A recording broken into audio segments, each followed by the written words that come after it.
Hey everybody, it's Karyl Morris from the Image Impact Group, and today you are getting an exclusive look at our upcoming new podcast, The Visibility Room, on air and off script.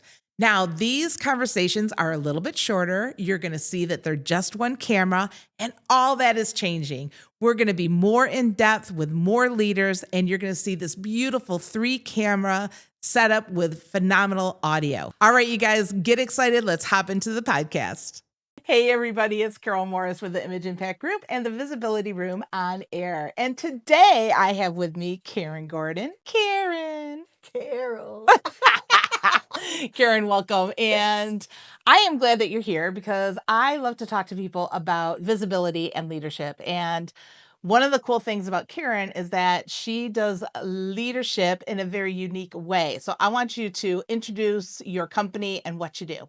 So hi, I'm Karen Gordon and my company is Gordon Organization and I am a professional interim CFO.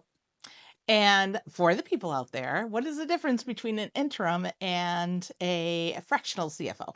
So a fractional CFO has a long-term relationship with you, but only works a fraction of their time with you. So if you're not ready for full-time, but you want someone for a long time, fractional's great. Interim is shorter time period and helps you through a leadership transition. Awesome. All right, we're going to get down and dirty into what all this means here in a minute. But I have 5 quick fire questions. Oh, You yeah. ready? Yep. All right. First impressions you want others to have of you. I am funny, but serious. And those two usually don't get associated together. And it is true, people, let me tell you. I mean, not that they don't get associated, but that she's funny and serious. All right. What's your favorite way to connect with people? Curiosity, asking why about a lot of things. One of the reasons I introduce myself as professional interim CFO is it gets people to ask why. Yeah. I think asking why gets you so many cool answers. Very cool. Now, what builds credibility faster? Do you think expertise, presence, or consistency? Can you really have one without the other? Because how would people know you're an expert without your presence and consistency? And you wouldn't be able to be present without having the expertise and being consistent. So I think they all kind of go together, kind of like my tagline of insight, clarity, and strategy. Alone, they're just words. Together is when they make a difference. Yeah, it becomes that foundational platform for you. All right. What is a trust killer that you often see? What's the word I'm looking for? Is when people just, don't listen to what you're saying. They're waiting for their turn to speak. I've introduced myself and explained the strategy of interim before, and somebody says, oh yeah, it's really good. They hired you as a seat filler. Did you not just hear what we just talked about? So when people, just throw out whatever you've said because they haven't been listening, they've been waiting for you to shut up. That's a trust killer. Ooh, ow, yeah. And wow, there's so many things I could say right now, but we're going to move on. What is one leadership lesson that has stuck with you? When I was promoted to an executive at what is now Ally Financial, my president, Bill Muir, once said to me, don't be the type of boss that everyone wants to work for. Be the leader that the best team wants to work with. Ooh, I love that. Yeah, he was great. I love that. All right, I want to go back to the introduction of being an interim CFO, and you made mention of it, the difference between saying I'm an interim CFO versus I'm a professional interim CFO. Again, kind of walk us through what's the difference and why is that so important? And I've only recently discovered this myself, but interim as a profession is growing. And when you're a professional interim, it means you come in with a structured set to take on the engagement of the leadership transition. I like to say that I'm a bridge, not a Band-Aid. Yeah.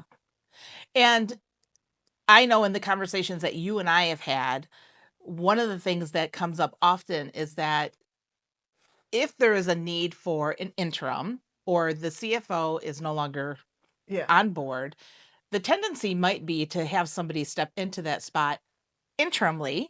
Yep. I want you to tell us the pros and cons of that. Yeah. So let's talk about, an interim, there's a leadership transition, whether it be in a CFO or another C-suite. The tendency is, well, we'll temporarily promote someone and call them interim. They basically do 2 jobs. And they may think that they're auditioning for that job. And when they end up, probably 7 times out of 10, they don't get the job. You've had somebody that's being burnt out from doing 2 jobs, thought they were doing a great job, thought they were the likely candidate, being told they're not, and then, oh, by the way, please train the replacement.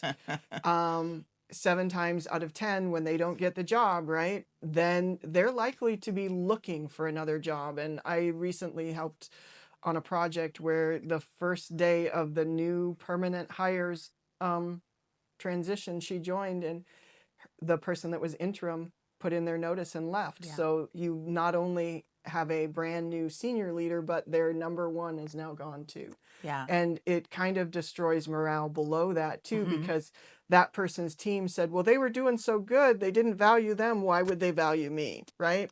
Right. And talk about a trust killer. Right. And I don't think the intention, again, from our conversations, I don't think that the intention is there No. to do that trust kill, right? Whoever is making those decisions to make that shift up is doing the probably the best that they can without the knowledge that they really should have. Yeah, and being a CFO, right, they're probably looking, well, this is going to save us money and we can get straight to the hire. But the problem is, a bad C-suite hire can cost you 2.5 times their annual salary, and then you're looking again. Yeah. So I always joke with you, right, that if I do my job right, I don't have repeat clients. Right. Because if I can handle the leadership transition well, make the transformation and a great handoff, that leader is set up for success, and so is the organization, and they won't need my services in that role for a really long time. And it seems funny to go into a job with the knowledge that you can't wait to get out. Working yourself out of a job, right? If I do it right, then it's a great transition. Yeah. So is there a good time to bring in that professional?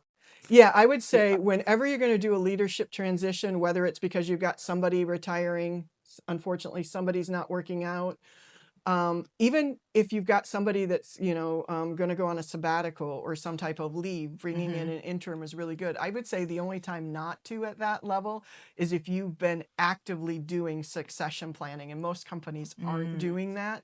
So if you've already groomed someone to come up and take the place, then you probably don't need an interim. But any other time, an executive search minimum is going to take 4 months. That's if you know what you're looking for. But if one of the benefits of professional interims is they help you discover what you need going forward, not what you had. Yeah. So that also helps make it go much better. So 4 months from the time you know what you want to get that leader, right? So I'd say the only time that it doesn't make fiscal and other sense is when you've already done the pre-work on the succession planning. Yeah.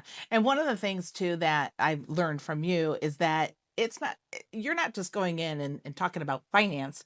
You're talking about that succession. You're getting them set up for that next person who is the long-term person. Yeah. So my process is I come in and I do an assessment of people, processes, and systems. I make a plan with the CEO and the board. We all get alignment. We determine what we want in the next leader, because I'm embedded. I'm part of this organization and I'm dedicated to it. And then we work to hire the right person. I interview. I give my opinion. The board and the CEO still make their decision, but then I've got an onboarding process to transition so that they're not having to learn everything, right? I've just gone through the change. I know what it is. I can help them do it. And I overlap for about a month to help them get on their feet and get running. It just works so much smoother than I wish I would have had an interim coming into a couple of organizations that I joined, because it would have made my learning curve so much better. Yeah, absolutely. Yeah. I'm fascinated by the whole thing. And, you and I have known each other for a long time.